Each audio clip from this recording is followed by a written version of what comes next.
নমস্কার বন্ধুরা, এসআর ইলেকট্রনিক্সের পক্ষ থেকে সবাইকে নমস্কার।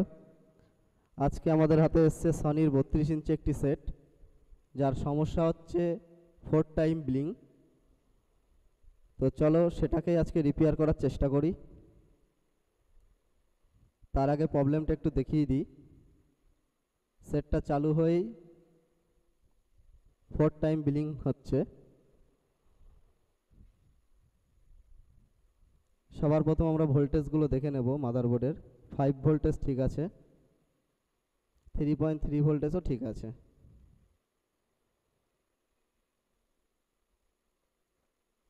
যেহেতু এটা আমাদের প্রোটেকশানের সেটটি পুনরায় বন্ধ হয়ে যাচ্ছে, তার জন্য আমরা পুনরায় আবার চালু করে নেব। 1.2 ভোল্টেজও ঠিক আছে।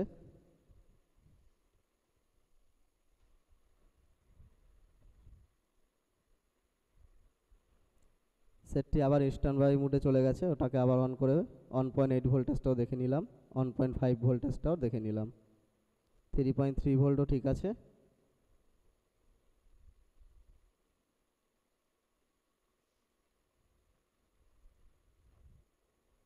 আমাদের বোর্ডে 19 ভোল্ট ইনপুট হচ্ছে, যেটা আমাদের বাক কনভার্টার সাপ্লাই। যেটা ওখানে যে মাদারবোর্ডে যে বাক কনভার্টারটি ইউজ করেছে, যে আইসিটা, ওটার থেকে আমার 19 ভোল্ট ইনপুট হবে এবং 12 ভোল্ট আউটপুট হবে। সেই ভোল্টেজটা আমার প্যানেলে যাবে। তো 19 ভোল্ট আমার ইনপুট হচ্ছে, কিন্তু 12 ভোল্ট আউটপুট নেই।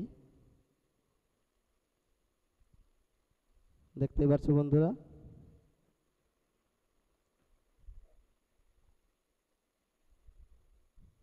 এখানে কিন্তু আমাদের 12 ভোল্টেজটা নেই।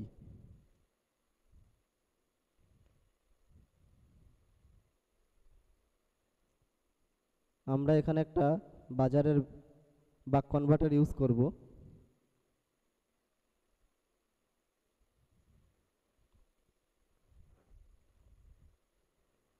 তো আমাদের বাজারে যে বাক কনভার্টারটি আছে, সেটাকে আমরা প্রথমে ইনপুট দিয়ে দেবো। 19 ভোল্ট ইনপুট হবে, যেটাকে আমরা বাক কনভার্টার বলি। এটাকে আমাদের আরেকটা ভাষায় বলা হয় স্টেপ ডাউন, যেটা আমার 19 ভোল্টের থেকে 12 ভোল্টেজে কনভার্ট করবে। তো আমরা প্রথমে ইনপুট ভোল্টেজটা দিয়ে দিচ্ছি।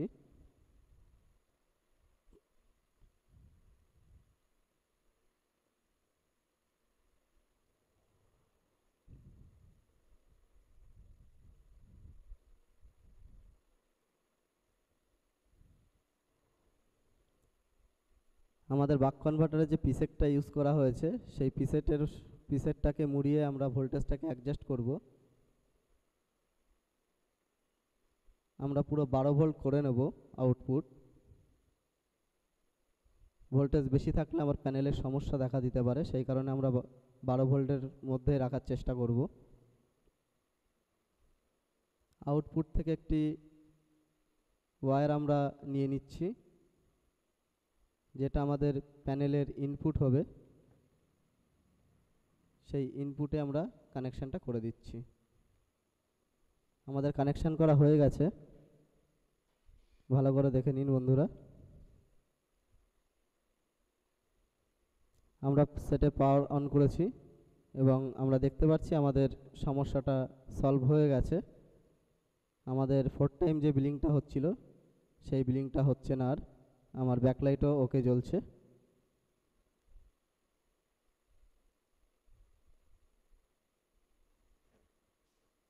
তো ছবিটা কীরকম আসে আমরা দেখে নেব।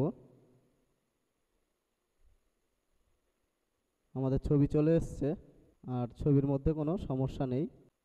ভিডিওটা যদি ভালো লাগে, সবাই চ্যানেলটাকে সাবস্ক্রাইব করবেন, শেয়ার করবেন, লাইক করবেন আর কমেন্ট করতে ভুলবেন না। নমস্কার।